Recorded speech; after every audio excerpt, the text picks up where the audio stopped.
Good morning students. आज हम 11th class का बायोलॉजी का 9 चैप्टर पढ़ते हैं, जैविक अणु। जैविक अणु के बारे में हम इस चैप्टर में देखेंगे कि जैविक अणु किसी भी जीवित कोशिका में या किसी जीव के अंदर कितने अणु पाए जाते हैं, उनके बारे में हम यहाँ पर देखते हैं। ठीक है। प्रकृति में लाखों प्रकार के जीव जंतु और पेड़ पौधे पाए जाते हैं। अब जीव जंतु और पेड़ पौधे किन पदार्थों के बने होंगे, उनके अंदर कौन कौन से तत्व या यौगिक रहे होंगे, इसके बारे में बहुत प्राचीन समय से वैज्ञानिकों की जिज्ञासा रही है और उस जिज्ञासा को काफ़ी हद तक दूर करने का प्रयास भी किया है। तो जैविक अणु के बारे में वैज्ञानिकों ने बताया है कि धरती पर लगभग 92 प्रकार के टाइप्स के क्या होते हैं, अणु होते हैं, जो हमारे लिए बहुत ही आवश्यक होते हैं। उन 92 बाणु अणुओं में से जो हमारी कोशिका है, एक कोशिका की बात करें, इस कोशिका के अंदर 32 से 34 अणु जो है सामान्य रूप से पाए जाते हैं। और ऐसे अणु या ये तत्व जो हैं वो कौन से तत्व कहलाते हैं? पोषक तत्व। अब देखो, पोषक तत्व की परिभाषा याद रखना आपने को। वे तत्व जो जीवों के पोषण के लिए अत्यंत आवश्यक होते हैं, क्या कहला रहे हैं? पोषक तत्व कहलाते हैं। प्रत्येक जीव के शरीर की कोशिका में कितनी 32 से 34 तक तत्व पाए जाते हैं। इन 32 से 34 तत्वों में से कार्बन, हाइड्रोजन, ऑक्सीजन और नाइट्रोजन ये प्रमुख तत्व हैं। ठीक है। इसके अलावा और भी तत्व हैं। सबसे प्रमुख ये चारों तत्व है, कार्बन, हाइड्रोजन, ऑक्सीजन, नाइट्रोजन। ये सबसे ज़्यादा मात्रा में, मतलब कि कोशिका का 90 से 95% भाग का निर्माण करने का काम करते हैं। अब ये जो बायोमॉलिक्यूल्स हैं या जैविक अणु हैं या तत्व हैं जो एक कोशिका में पाए जाने वाले होते हैं, तो एक कोशिका के अंदर पाए जाने वाले संपूर्ण तत्वों को कोशिकी पुल कहा जाता है। ये शब्द याद रखना, कोशिकी पुल क्या है? कोशिकी पुल, सेल्यूलर पुल क्या है? किसी एक कोशिका में पाए जाने वाले संपूर्ण तत्वों को, जितने भी तत्व होते हैं ना, आवश्यक तत्व, उन तत्वों को या अणुओं को एक साथ, सारे अणुओं को एक साथ क्या कहा जाएगा? कोशिकी पुल कहा जाएगा। क्वेश्चन बनेगा पोषक तत्व क्या है, कितने प्रकार के होते हैं? तो पोषक तत्व की परिभाषा आपको समझ में ही आ गई होगी। वे तत्व जो जंतुओं के पोषण के लिए या जीवों के पोषण के लिए, जीवों में जंतु और पौधे दोनों आ जाते हैं ना, जंतुओं में केवल जंतुओं के एनिमल्स के बारे में बात करेंगे और जीवों में हम एनिमल और प्लांट दोनों के बारे में बात करते हैं। तो वे सभी तत्व जो जंतुओं या जीवों या पौधों और जंतुओं दोनों के पोषण के लिए क्या होते हैं? आवश्यक होते हैं। क्या कहलाते हैं? पोषक तत्व कहलाते हैं। अभी बताया मैंने, धरती पर लगभग 92 प्रकार के पोषक तत्व मौजूद हैं, जिसमें से हमारी शरीर की कोशिका के अंदर कितने 32 से 34 पोषक तत्व पाए जाते हैं। इन 32 से 34 में से कार्बन, हाइड्रोजन, ऑक्सीजन और नाइट्रोजन सबसे ज़्यादा मात्रा में पाए जाने वाले पोषक तत्व हैं। अब इन पोषक तत्वों को इनकी मात्रा के आधार पर 3 वर्गों में बांटा गया है। एक तो दीर्घ मात्रक पोषक तत्व, दीर्घ मात्रक पोषक तत्व, इंग्लिश में बोलते हैं इनको मैक्रो न्यूट्रिएंट्स। ऐसे पोषक तत्व जो कोशिका के अंदर अत्यधिक मात्रा में पाए जाते हैं या कोशिका के लिए अधिक मात्रा में आवश्यक होते हैं, दीर्घ मात्रक या गुरु मात्रक पोषक तत्व कहलाते हैं। C, H और O, कार्बन, हाइड्रोजन और ऑक्सीजन प्रमुख दीर्घ मात्रक पोषक तत्व है। ठीक है। दूसरा आता है लघु मात्रक पोषक तत्व, माइक्रो न्यूट्रिएंट्स। ठीक है। लघु मात्रक पोषक तत्व ऐसे पोषक तत्व जो कि हमारे शरीर की कोशिका में कम मात्रा में, लघु मात्रा में आवश्यक होते हैं, लघु मात्रक पोषक तत्व कहलाते हैं। इन तत्वों में अधिकतर में पीछे यम आता है, सोडियम, पोटेशियम, मैग्नीशियम, एल्यूमिनियम। ठीक है। एल्यूमिनियम नहीं आएगा, एल्यूमिनियम अगले में आएगा। सोडियम, पोटेशियम, मैग्नीशियम, इसके अलावा कैल्शियम। ठीक है। ये प्रमुख लघु मात्रक पोषक तत्व हैं। अब आता है अति सूक्ष्म मात्रक पोषक तत्व।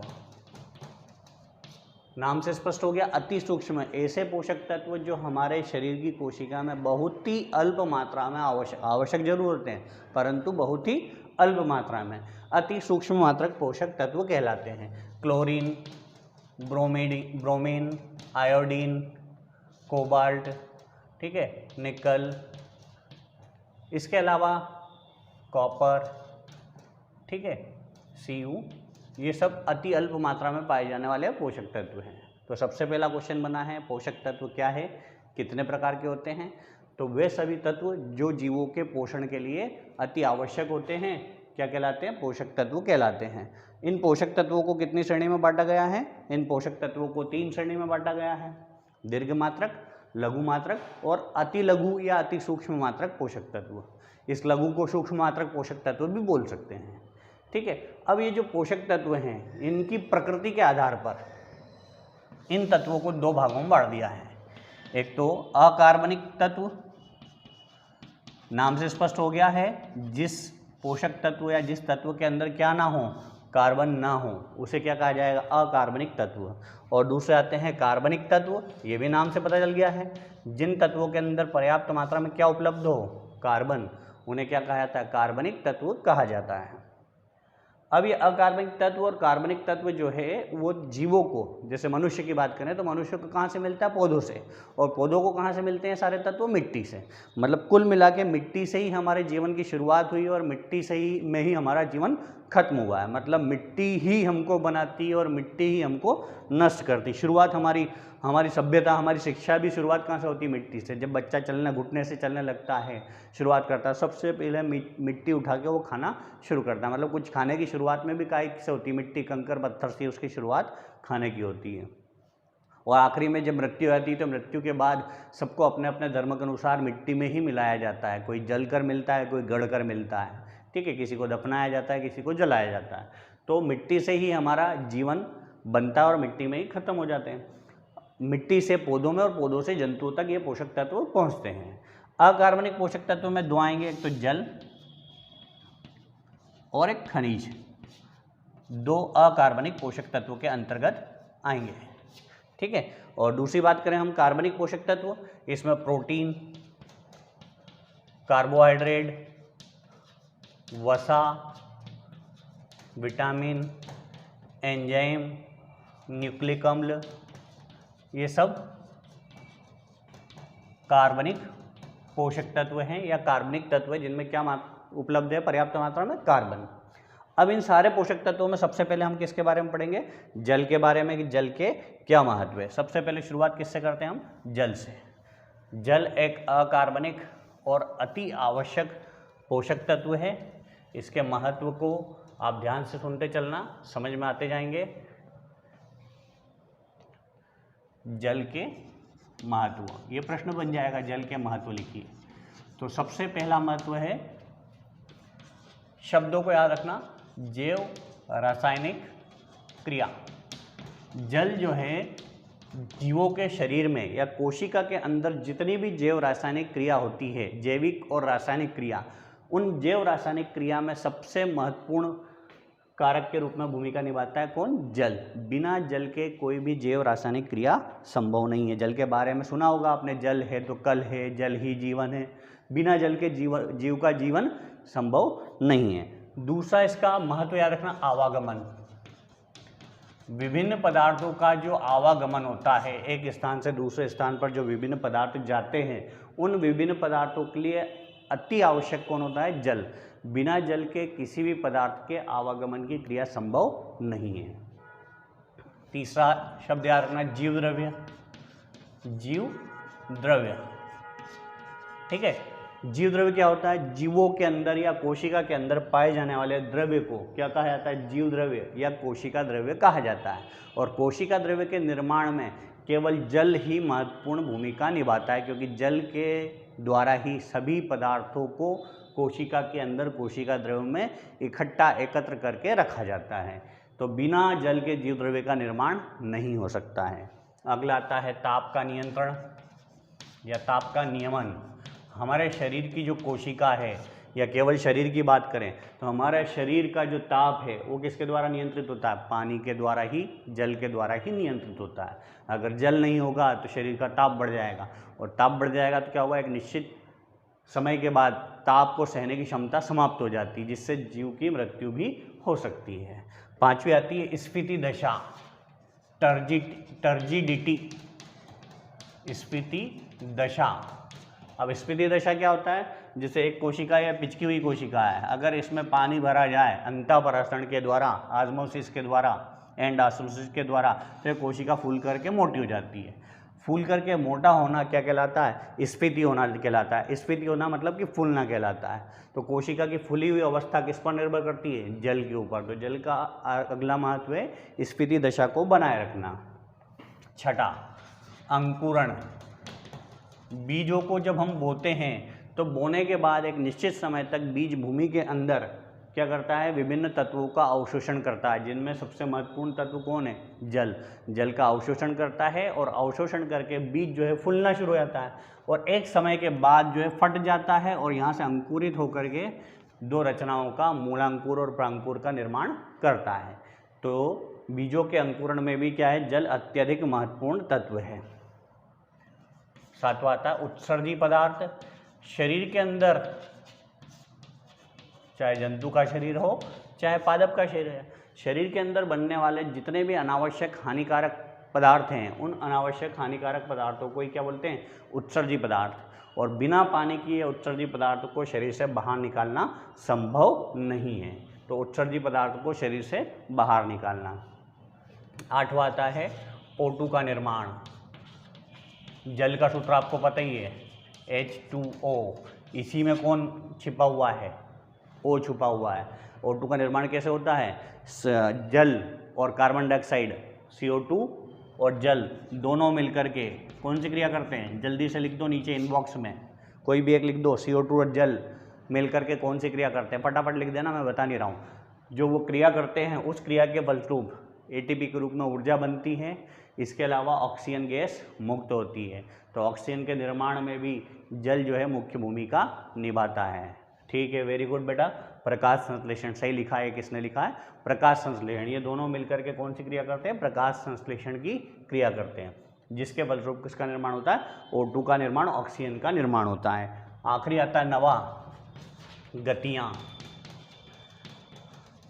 पादप शरीर के अंदर या जंतुओं के अंदर विभिन्न प्रकार की जो गतियाँ होती हैं, जैसे स्टोमेटा के खुलने और बंद होने की क्रिया की बात करें तो बिना पानी के स्टोमेटा खुलना और बंद होना नहीं कर सकते, ये एक प्रकार की गति है।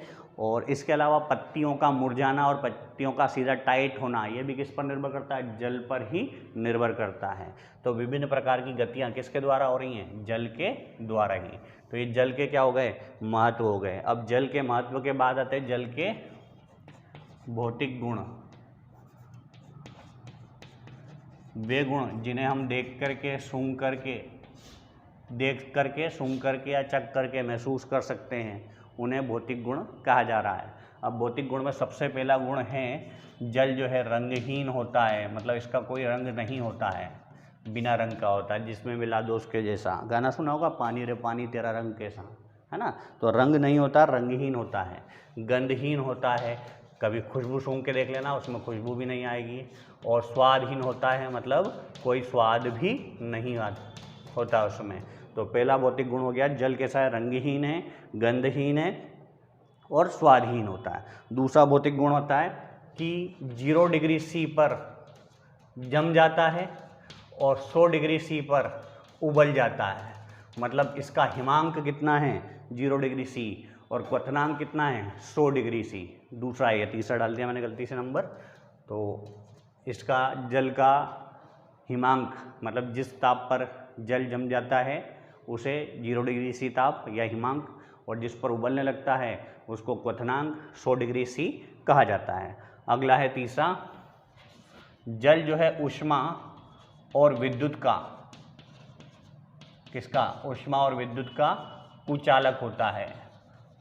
ठीक है, सबने सुना है शब्द छठी से सुचालक कुचालक के बारे में, और ऊष्मा और विद्युत सब जानते हैं क्या होता है ऊष्मा विद्युत। चौथा आता है इसका गुण,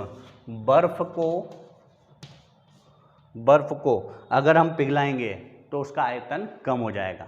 ये उल्टा है जल, जितने भी, हाँ अगले में बताएंगे वो वाला पॉइंट, पहले इस बर्फ के बारे में बात करें। अगर बर्फ को पिघला दिया जाए, मतलब एक डब्बा भरा हुआ बर्फ रखा है, अगर बर्फ इतना बड़े डब्बे में है और जब उसको पिघलाएंगे तो उसका आयतन क्या हो जाएगा, कम हो जाएगा। तो इसमें उल्टा गुण पाया जाता है जल में, कि जल के अलावा जितने भी लिक्विड होते हैं, तरल होते हैं, अगर उनको जमाया जाए तो वो संकुचित हो जाते हैं। जल के अलावा जितने भी तरल हैं उनको फ्रिज में रख करके जमाया जाए, उनको कोल्ड किया जाए तो वो क्या होते हैं, संकुचित होते हैं। पर जल उल्टा है कि अगर जल को जमाएंगे तो जल क्या होगा, जमाने के बाद संकुचित नहीं होगा, वो फैलेगा। ठीक है, जमने पर फैलता है और पिघलने पर क्या होता है, उसका आयतन घट जाता है। ठीक है, जल में यह विशेष गुण है। और आखिरी गुण है इसका विलायक, सर्वोत्तम विलायक है, मतलब हर चीज़ को आसानी से घोलने में मुख्य भूमिका निभाता है कौन, जल। तो ये दूसरा क्वेश्चन हुआ, जल के महत्व लिखिए। अगला क्वेश्चन बन जाएगा जल के भौतिक गुण लिखिए। तो ये हो गया अपना जल। अब जो अकार्बनिक तत्व है, अकार्बनिक तत्व, उन अकार्बनिक तत्वों में अगला तत्व आता है अपना खनिज। खनिज तत्व नाम से स्पष्ट होता है, खनिज खनन से बना है शब्द। खनन मतलब खोदना, पृथ्वी के खनन से या भूमि को खोदने पर जो तत्व प्राप्त होते हैं उन तत्वों को क्या कहा जाता है, खनिज तत्व कहा जाता है। और खनिज तत्व जो है जीवों की वृद्धि और विकास के लिए एक अत्यंत महत्वपूर्ण पोषक तत्व की श्रेणी में आता है। तो खनिज किसे कहते हैं, पृथ्वी के खनन से प्राप्त होने वाले तत्वों को खनिज तत्व कहा जाता है। और खनिज तत्व के बिना किसी भी जीव के शरीर की वृद्धि संभव नहीं है। अब खनिज तत्वों में जो ध्यान रखना है आपको कि किसी भी कोशिका या किसी भी ऊतक के निर्माण में इस खनिज का अत्यंत महत्वपूर्ण स्थान है। अगर खनिज को जानना है, देखना है कि खनिज कहाँ है, और खनिज है कौन कौन, वही कैल्शियम, मैग्नीशियम, सोडियम, पोटेशियम, ये सब क्या हैं, खनिज तत्व हैं जो पृथ्वी के खनन से प्राप्त होते हैं। कैल्शियम जो है कठोरता प्रदान करता है और मैग्नीशियम जो है मजबूती प्रदान करता है। मतलब कि कठोरता और मजबूती किसके कारण, खनिज तत्वों के कारण ही आती है। आपने सुना होगा हड्डियां कमज़ोर है तो कैल्शियम की गोली खिलाई जाती है। ठीक है, तो हड्डियां क्या होती है, उससे कठोर हो जाती है, और मैग्नीशियम से मजबूत होती है। तो calcium, magnesium, potassium, sodium, sulphur, iodine, chlorine, bromine, ये सब क्या है, खनिज तत्व हैं। इनकी भी हमारे शरीर में एक निश्चित मात्रा में आवश्यकता होती है। जैसे इंसान मर जाता है तो मरने के बाद क्या होता है, हिंदू धर्म के अनुसार उसको जलाया जाता है। तो जो हड्डी जल जाती है उसके बाद जो राख बची होती है वो राखोड़ा ही क्या है, यहाँ पर खनिज तत्व है। उसी के अंदर कैल्शियम, मैग्नीशियम, पोटेशियम, सोडियम उपस्थित होते हैं। अगर उस हड्डी को हम HCl में अगर डाल दें तो क्या हो जाती है, हड्डी गल जाएगी। क्यों, क्योंकि हाइड्रोक्लोरिक एसिड जो है उस हड्डी की कठोरता को क्या कर देता है, कोमलता में बदल देता है। तो ये अगला हो जाएगा, खनिज तत्व क्या है। ठीक है, पृथ्वी के गर्भ में पाए जाने वाले या पृथ्वी के खनन से प्राप्त होने वाले तत्वों को क्या बोलते हैं, खनिज तत्व कहते हैं। और सभी जीवों का शरीर जो है खनिज तत्वों का ही बना होता है। बिना खनिज तत्व के किसी भी जीव का जीवन संभव नहीं है। और प्रमुख खनिज तत्व मैंने बता दिया, calcium, magnesium, sodium, potassium, iodine, chlorine, bromine, ये सब खनिज तत्व हैं। ठीक है, इनकी पहचान कैसे कर सकते हैं कि जब किसी जीव के शरीर को जलाया जाए तो जो राख बचती है वो राख ही क्या है, खनिज तत्व हैं। तो ये तो हो गए अपने दोनों अकार्बनिक पदार्थ जिनका नाम क्या है, एक तो जल और एक दूसरा क्या बताया मैंने अभी, खनिज। अब आते हैं कार्बनिक पदार्थों पर। अगले कौन से पदार्थ, कार्बनिक पदार्थ। कार्बनिक पदार्थों में सबसे पहला कार्बनिक पदार्थ पढ़ेंगे हम कार्बोहाइड्रेट। सबसे पहला कार्बनिक पदार्थ क्या पढ़ेंगे, कार्बोहाइड्रेट।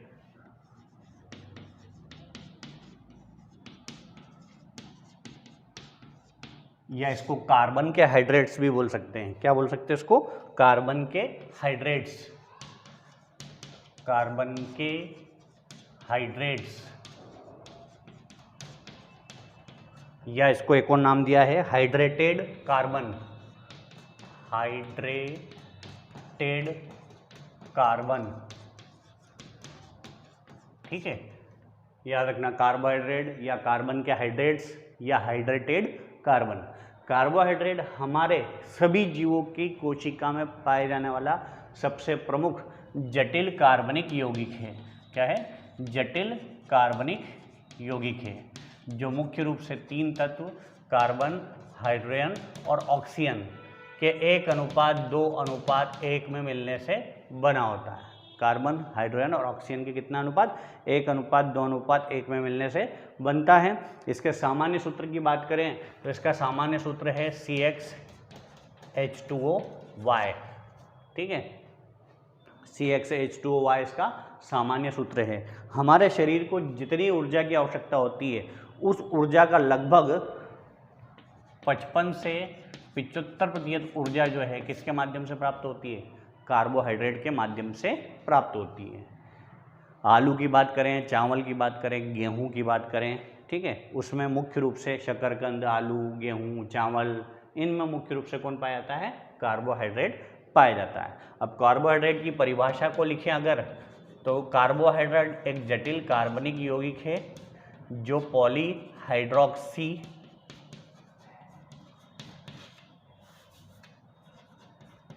पॉलीहाइड्रोक्सी एल्डिहाइड्स तथा कीटोन से मिलकर बना होता है। इन्वर्टेड कॉमा में याद रखना, पॉलीहाइड्रोक्सी एल्डिहाइड तथा कीटोन। हाइड्रोक्सी मतलब हाइड्रोजन की मात्रा बहुत ज़्यादा होती है, इन दोनों की तुलना में हाइड्रोजन ज़्यादा है, डबल है इन दोनों की तुलना में, हाइड्रोजन दुगनी है कार्बन और ऑक्सीजन की तुलना में। तो कार्बोहाइड्रेट एक जटिल कार्बनिक यौगिक है जो पॉलीहाइड्रोक्सी एल्डिहाइड्स तथा कीटोन से मिलकर बना होता है, और जब इसका जल अपघटन करते हैं कार्बोहाइड्रेट का तो वापस से क्या बन जाता है? यही पॉलीहाइड्रोक्सी एल्डिहाइड्स और कीटोन प्राप्त होते हैं। ठीक है, फिर से वापस चलें। कार्बोहाइड्रेट को कार्बन के हाइड्रेट्स या कार्बोहाइड्रेटेड कार्बन भी कहते हैं, जिसमें मुख्य रूप से कार्बन, हाइड्रोजन और ऑक्सीजन से मिलकर बना है। इसमें कार्बन 1 अनुपात में, हाइड्रोजन 2 अनुपात में, ऑक्सीजन 1 अनुपात में।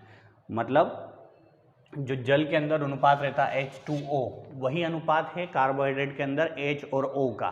ठीक है, जल का सूत्र है H2O, तो यहाँ पर 2 हाइड्रोजन और 1 ऑक्सीजन है, तो जल का जो अनुपात होता है H का और O का जल में, वही अनुपात कार्बोहाइड्रेट में होता है, इसलिए इसको कार्बन युक्त हाइड्रेट कहा जाता है।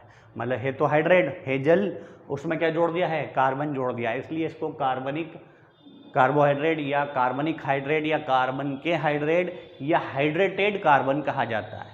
ठीक है, सामान्य सूत्र क्या बताया? CxH2O। हमारे शरीर का लगभग कितने प्रतिशत? 55 से 75% ऊर्जा काय के द्वारा प्राप्त होती है? कार्बोहाइड्रेट के द्वारा ही हमको प्राप्त होती है। ठीक है, और इसकी परिभाषा में क्या बोलेंगे कि कार्बोहाइड्रेट एक जटिल कार्बनिक यौगिक है या जटिल कार्बनिक पदार्थ है जो कि पॉलीहाइड्रोक्सी एल्डिहाइड तथा कीटोन से मिलकर बना होता है, और इसके जल अपघटन करने पर उतनी ही मात्रा में पॉलीहाइड्रोक्सी एल्डिहाइड और कीटोन प्राप्त होते हैं।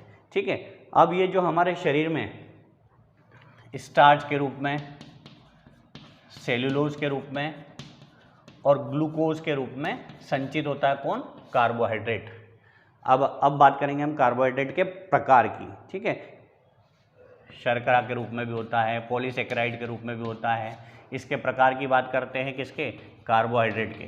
तो कार्बोहाइड्रेट 3 प्रकार का है। Number 1 monosaccharide. सेकेराइड मतलब होता है शर्करा, नाम से स्पष्ट हो गया, मोनोसेकेराइड।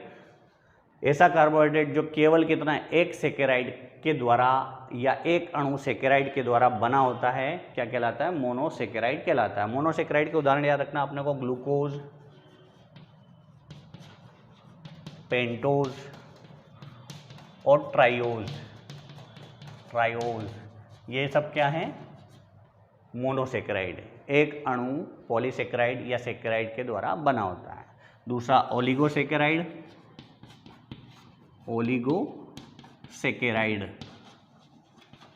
वह कार्बोहाइड्रेट जो कि 2 से 10 मोनोसेकेराइड के अणुओं के संघनन से बनता है। किससे से?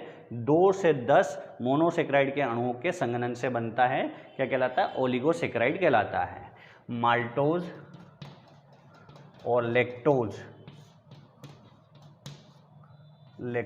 इसके उदाहरण हैं।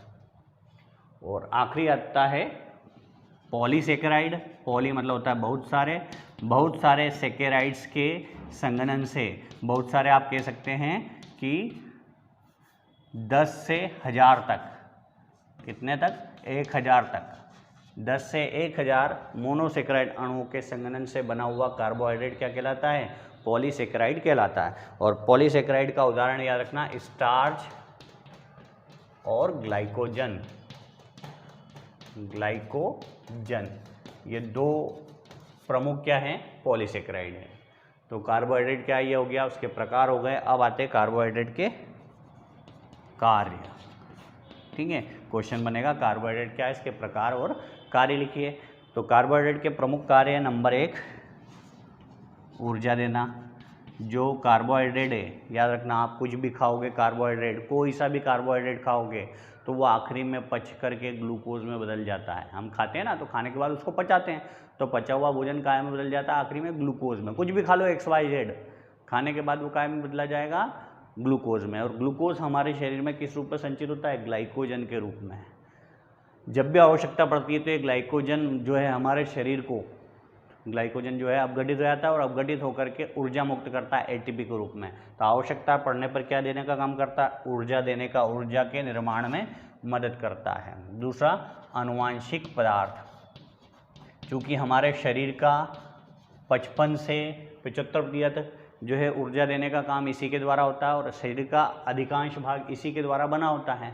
तो शरीर की जो कोशिका है, उस कोशिका के अंदर केंद्रक में जो आनुवांशिक पदार्थ है DNA और RNA, आनुवांशिक पदार्थ के निर्माण में भी मुख्य भूमिका निभाता है कौन, कार्बोहाइड्रेट। उसके अलावा कंकाल निर्माण में, कंकाल के निर्माण में, जो जीवों के शरीर का जो कंकाल तंत्र है, जैसे कंकाल में हमारा नाखून भी आता है, बाल भी आता है, ठीक है, या जानवरों के सींग भी आते हैं, खुर भी आते हैं, ठीक है। इसके अलावा कॉकरोच का ऊपर का आवरण जो काइटिन का आवरण है, वो काइटिन का आवरण भी क्या है, कंकाल ही है, कवर है उसका ऊपर का। तो कंकाल या शरीर के कवर के निर्माण में भी मुख्य भूमिका निभाता है कौन, कार्बोहाइड्रेट। कार्बोहाइड्रेट के द्वारा ही कंकाल का निर्माण होता है। चौथा, विटामिन। विभिन्न प्रकार के विटामिन के संश्लेषण में ही कार्बोहाइड्रेट मुख्य भूमिका निभाता है। कार्बोहाइड्रेट का स्रोत बताया मैंने, आलू, ठीक है, गेहूँ, शकरकंद, चावल, इन सब में कार्बोहाइड्रेट है। और ज़्यादा हम कार्बोहाइड्रेट ही खाते हैं, रोटी खाते हैं हम सामान्यतः डेली, ठीक है, क्योंकि हमको शरीर को सबसे ज़्यादा क्या चाहिए रहता है, कार्बोहाइड्रेट ही चाहिए रहता है शरीर के निर्माण के लिए, ठीक है। शरीर के निर्माण और आनुवांशिक पदार्थों के निर्माण के लिए सबसे ज़्यादा आवश्यक कार्बोहाइड्रेट ही है। तो विटामिन के निर्माण में भी कार्बोहाइड्रेट मुख्य भूमिका निभाता है। विटामिन के बाद अगला आता है विभिन्न प्रकार के जो उद्योग हैं, उद्योगों में भी किसका महत्व है, कार्बोहाइड्रेट का। फर्नीचर उद्योग की बात करें, वार्निश उद्योग की बात करें, कपड़ा उद्योग की बात करें, छपाई उद्योग की बात करें, हर उद्योग में विभिन्न प्रकार के पॉलीसेकेराइड, पॉलीसेकेराइड है क्या, सेकेराइड्स के अणु, अनेक अणु, इस पॉलीसेकेराइड का उपयोग किया जाता है। और पॉलीसेकेराइड वास्तव में है क्या, कार्बोहाइड्रेट ही है। तो ये अगला हमारा हुआ है क्या, कार्बोहाइड्रेट। अभी 3, 4, 5 क्वेश्चन हुए हैं। सबसे पहला क्वेश्चन बनेगा पोषक तत्व क्या है, कितने प्रकार का होता है, बात समझ में आ गई है सबको। दूसरा क्वेश्चन बना है जल क्या है, जल के महत्व लिखिए, ठीक है। तीसरा है जल की अपन ने विशेष भौतिक गुण देखे थे। फिर खनिज क्या है, उदाहरण बताइए। फिर अगला 5वां क्वेश्चन बना है कार्बोहाइड्रेट क्या है, प्रकार और इसके कार्य लिखिए, ठीक है। ये अपना आज का पहला पार्ट कंप्लीट। इसके आगे हम कल कार्बोहाइड्रेट के बाद प्रोटीन, वसा आदि दूसरे पोषक तत्वों के बारे में पढ़ेंगे अगली वीडियो के अंदर, ठीक है। Thank you.